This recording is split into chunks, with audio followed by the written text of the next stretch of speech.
आता आपल्या आवडत्या मालिकेचे संपूर्ण भाग मालिका प्रसारित झाल्यानंतर लगेचच पाहू शकता फक्त सन नेक्स्ट वर. भारतातील प्रेक्षकांसाठी मोफत सेवा.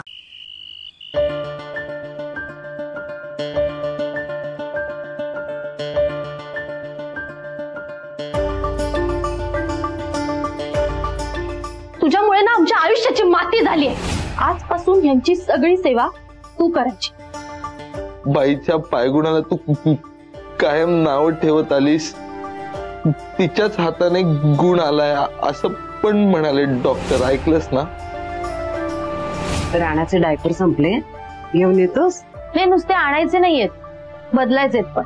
राणाच्या जागी आकाश असतात तरी मी केलंच असतं. समीरच्या बाबतीत तू जे जे काही केलंयस ना ते मी वाडकर मास्तरांना जाऊन सांगेन. म्हणून मी आपलं नातं सावरायचा एक छोटासा प्रयत्न करते बस. काय ग वृंदा, काय झालं? कसला विचार करू राहिली? कसला वृंदा सांग ना प्लीज, सांग. जे असेल ते बोल. मी खर तर तुझ्याशी अबोला धरणार होतो, पण मग माझ्या लक्षात आलं की असा अबोला मी आयुष्यभर नाही धरू शकत. तसं केलं तर मी ज्या वृंदाच्या प्रेमात पडलो होतो ती माझ्यापासून कायमची दूर जाईल. आणि मग मी कसा श्वास घेऊ, मी कसं जगू?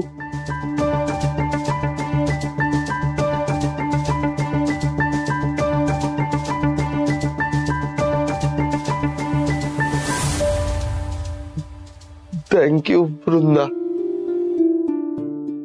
तू सगळ्यांना माफ केलंस.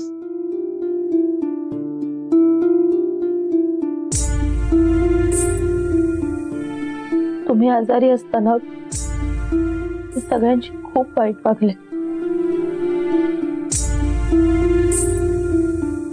खूप त्रास दिला सगळ्यांना, खूप चुकीचं वागले. जे झालं ते झालं. तू सगळ्यांना माफ केलंस, सगळ्यांनी तुला माफ केलं. झालं, विसरून जा आता ते. नाही विसरता येत, कारण मी माझ्या सगळ्या चुका कुठे सांगितल्यात तुम्हाला. म्हणजे मी ज्या ज्या चुकांची कबुली तुम्हाला दिली या व्यतिरिक्त माझ्याकडून काही चुका झाल्या असतील तर, आणि त्या कळल्यानंतर मला सगळ्यांनी माफ केलं याचा त्यांना पश्चाताप झाला तर. म्हणजे अशा काय चुका केल्यास तू? वृंदा बोल, जे तुझ्या मनात असेल ते सगळं बोलून टाक. ज्या काही चुका केल्यास त्या एकदाच सगळ्या सांग.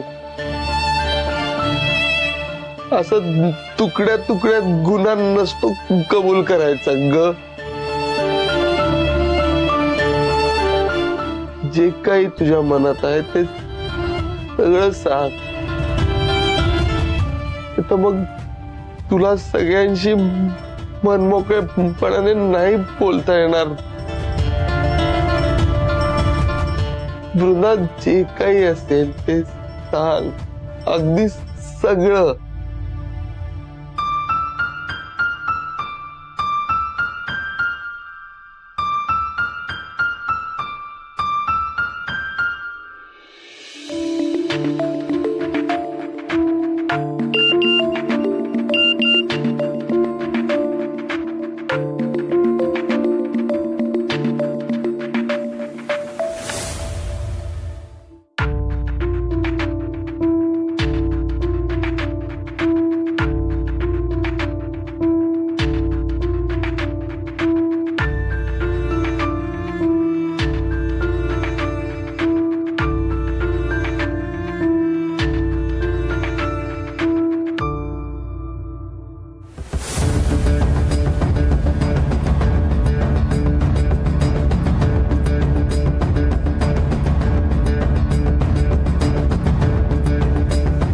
काय ग, का बोलावून घेतलंस एवढ्या रात्री? तुझ्याशी थोडं महत्वाचं बोलायचं होतं ताई. अगं मग सकाळी नाही बोलता येणार का? एवढं काय महत्वाचं तुला आत्ता बोलायचंय? ताई अगं, समीर भाऊजी तुझ्याशी काही बोलले का? कशाविषयी? मला आकाश म्हणत होता की आता आपला बिझनेस छान व्यवस्थित सुरू आहे, तर आपण वेगळं घर घेऊन राहूया का? तुला काय वाटतं याबद्दल? तुझं मत काय? हे बघ मुक्ता, बाबांना मलाही वाटत असेल की आपण इथे राहावं, पण आपण आपल्या नवऱ्याचं स्वाभिमान दुखावून नाही चालणार ना. म्हणजे त्यांनाही वाटत असेल की त्यांचं स्वतःच असं हक्काचं घर असावं. आणि त्यांना जरी असं वाटत असेल तर आपण बायको म्हणून त्यांना सपोर्ट केलं पाहिजे. तुझं काय म्हणणं आहे यावर? ताई मला तर वाटतं की आपण बाबांना सोडून कधी जाऊच नाही. पण एक मन सांगतं की बायकोचं कर्तव्य पार पाडायला पाहिजे, तर दुसरं मन सांगतं की मुलीचं कर्तव्य पार पाडलं पाहिजे. पण खरं सांगू तर बाबांना सोडून जावंसही वाटत नाही आणि वाटतं की आकाशचाही स्वाभिमान दुखावला नाही गेला पाहिजे. बाबांनी एवढं काही केलंय आपल्यासाठी. असा बाब असताना कोणत्या मुलींना वाटेल की बाबांना सोडून जावं? मग नका जाऊ.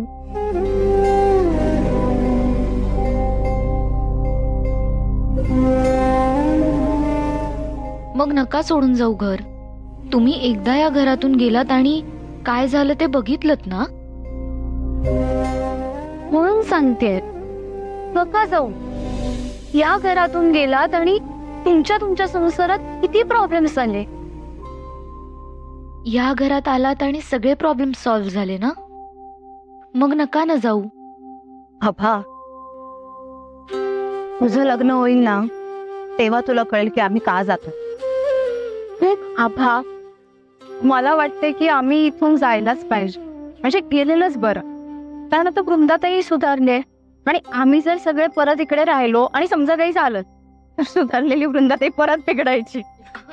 काय ग, असं नाही होणार.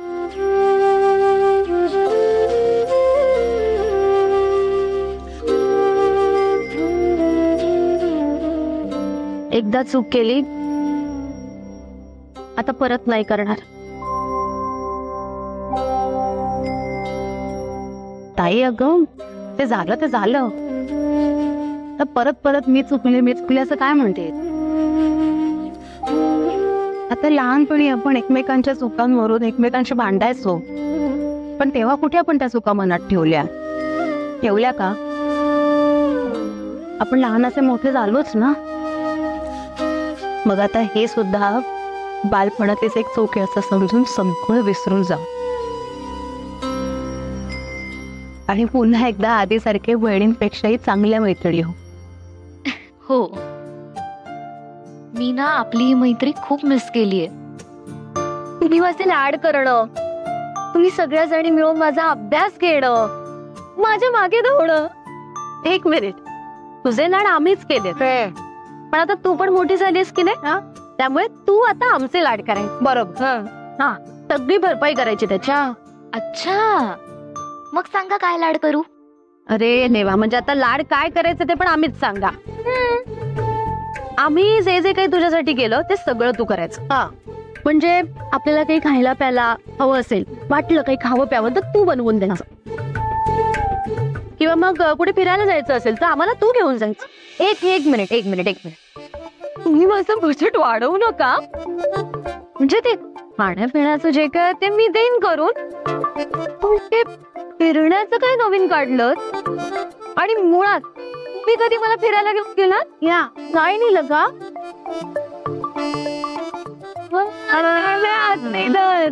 फिरण्याच्या नावाखाली हजारदा तेच गार्डन मला दाखवलं. कधी रिसॉर्टला, कधी मूवीला, का नाही नेलं? एक मिनिट, एकदा दाखवली होती ना तुला फिल्म? हा, 4थीत असताना ते बाबांनी दिलेल्या पैशांनी, हो ना? आणि त्यावर बाबा म्हणाले सुद्धा होते की जाऊन हिला ना त्या लहान मुलांच्या काय मी ठेवायला असताना तुला नेलं नव्हतं फिल्मला, आणि आईस्क्रीम आणि पॉपकॉर्नचा खर्च कोणी केला ग? ते आणि मी कॉलेजला तुला गॅदरिंगला नेलं होतं, विसरलीस सगळं? अरे हो, ते तर मी विसरलेस. तुझ्या कॉलेजचं गॅदरिंग. हा, वाज गॅदरिंग, बकवास डान्स, बकवास सिंगिंग. फिरायला नेलं होते की टॉर्चर करायला हेच कळलं नाही मला. आबा गप्प बसा. एक तर नेलं बरं ऐकून तर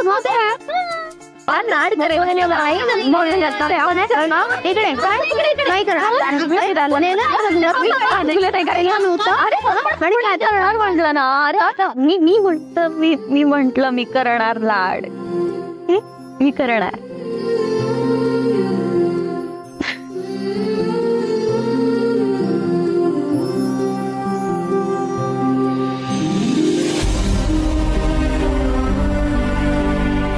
खरं तर आपण हेच सगळं मिस करत होतो. पण आता आपल्याला सापडलंय तर अजिबात हरवू द्यायचं नाही, कधीच नाही.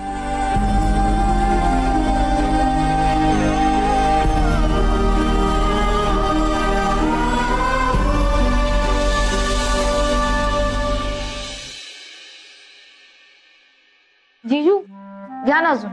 नाही अगं नाश्ता आहे, जेवण नाही. बाबा दे, तू बिंदास दे. तसंही दुकानात गेले की कामाच्या गडबडीत जेवतही नाहीत ते वेळेत. दे तू. घ्या जीजू. नाही बस झालं मला. काय रे समीर, वेळेवर जेवत का नाही रे? अगं आई, कामाचा व्याप किती वाढलाय तुला माहितीये. दादा दुकानावर पण दिवसभर फोनवरच बिझी असतो. ही ऑर्डर घे, ती ऑर्डर कम्प्लीट कर, हेच चालू असतं त्याचं. त्यात आपलं स्वीट सिप ज्यूस, त्याची पण डिमांड वाढत चालली आता. मग एकटं कुठे लक्ष देणार आहे तो, राहून जातं त्यात. बरोबर. अरे आकाश बो, आता मी बरा झालो ना, मी येत जाईन ना दुकानावर. अरे राणा, आधी पूर्णपणे बरा तरी हो आणि मग जा ना. अगं मुक्ते झालो की आता बरा मी. अरे नाना लय वेळ गेलाय आपला आधीच, आता वेळ घालून नाही चालणार. भरपूर काम करून भरपूर पैसा कमवायला लागणार आहे आता. अरे राणा, पण काही घाई नाहीये ना. तू पूर्ण बरा हो आणि मग जा कामाला. ए शेंडेफळ, थांब जरा, मी तुला सांगतो ते ऐक, सगळेच ऐका. माझं व्यवस्थित प्लॅनिंग झालंय. मला आता पूर्णपणे बरं व्हायला, आधीसारखं चालायला फार तर 15 दिवस लागतील. मग त्यानंतर ते पुढचे 5 ते 10 दिवस मी घरूनच काम करतो. म्हणजे समीर भाऊ, फोनाफोनीची काही कामं असतील तर ती तू मला सांग. आणि मग त्यानंतर येत जाईन मी दुकानावर, रिक्षाने येत जाईन. एक काम करू आपण ना, बेस्ट आपण एक रिक्षाच लावून घेऊ. मग दुकानात आल्यावर तर मला बसूनच काम आहे ना भो, संपला विषय. नाना तू काय टेन्शनच घेऊ नको. असा स्टेप बाय स्टेप हळूहळू एंट्री घेतो ना बिझनेस मध्ये आपल्या मी, आणि फुल सुटसाट स्पीडने सुटतो बघ.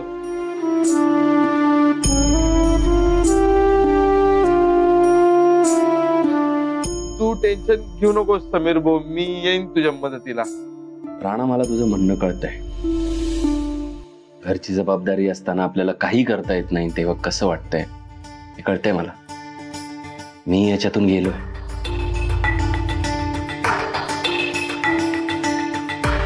फरक फक्त इतकाच आहे की तू शरीराने खचला होतास आणि मी मनाने.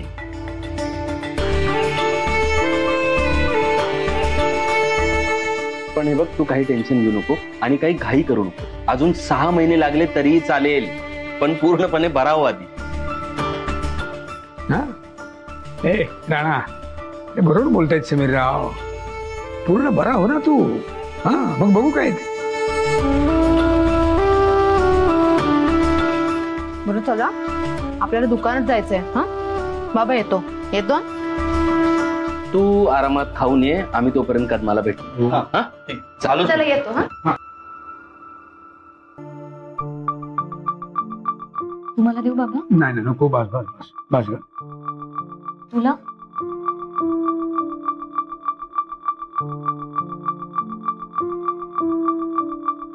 बरं राणा, बघितलंस का? अरे सगळ्यांचीच इच्छा आहे की तू आधी पूर्णपणे बरं व्हावंस. तेव्हा जरा स्वतःला वेळ दे रे, थोडा वेळ जाऊ दे, काही घाई नको करूस, कळतंय का?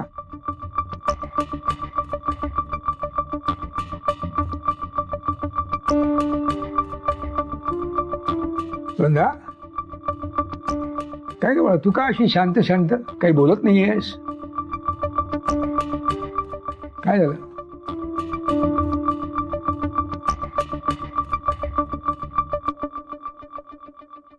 काय नाही. काय नाही कसं? काका, तिला तुमच्याशी बोलायचंय. नाही होय, मग बोल ना, बोल बोल बोल. एवढं महत्वाचं नाहीये बाबा, असू दे. वृंदा, जे काय आहे ते हिम्मत करून एकदाच बोलून टाक ना. बोल. ताई अगं बोल ना, तुला काय बोलायचंय ते बोल. ऐक काहीतरी ज्याच्यामुळे तिला तिचं मन आतल्यात खातंय. अगं मग काल का बोलली नाहीस आपण एवढ्या गप्पा मारल्या तेव्हा? कारण त्या अशा चुका आहेत की मी तुम्हा सगळ्यांसमोर कबूल करायला हवं. कसल्या चुका? मधल्या काळात खूप वाईट वागले मी तुम्हा सगळ्यांची.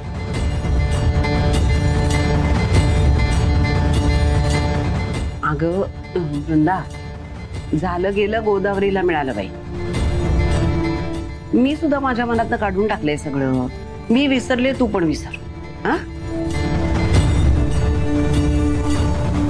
नाही विसरतायत काकी. इतक्या सहजासहजी नाही विसरताय. कारण माझ्या सगळ्या चुका तुम्हाला नाही माहिती.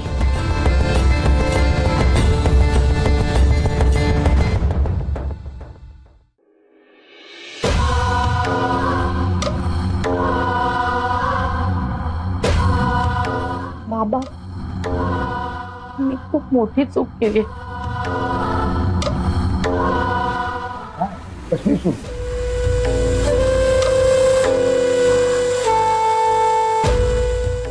समीरवरचा राग इतका होता की मी सत्यशीलशी हात मिळवणी केली.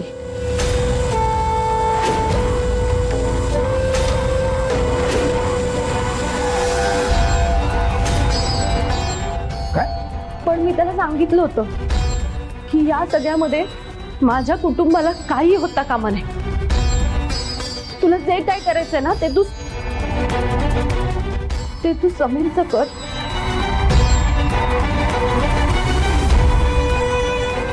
आणि मग तो त्यानंतर एक एक षडयंत्र आखत गेला आणि त्यात षडयंत्राचा भाग म्हणून त्याने समीरला रेड लाईट एरियामध्ये सोडलं.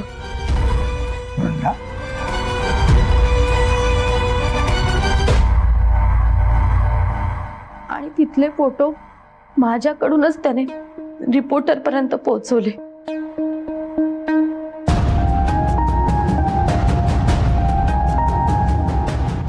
बाबा, तुम्हाला आठवतंय दिवाळीत आपल्या गार्डन मध्ये खूप फटाके फोडले होते? ती सुद्धा खोटी बातमी त्याने माझ्याकडून रिपोर्टर पर्यंत पोहोचवली. काय? आणि रिपोर्टरला पैसे आणि फोटो देतानाचा फोटो त्याच्याकडे मला ब्लॅकमेल करतोय तो बाबा.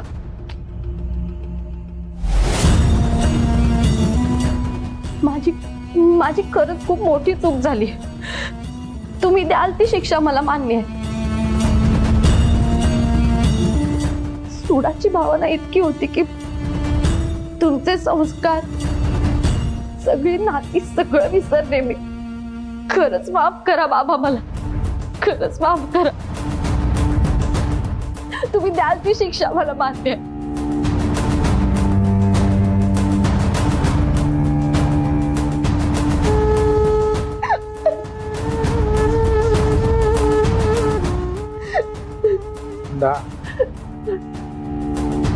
बाबा खरंच माफ करा मला. तुम्ही द्याल ती शिक्षा मान्य आहे मला. मी तुमची आणि समीर ओवीची खूप मोठी गुन्हेगार. तुम्ही द्याल ती शिक्षा मान्य.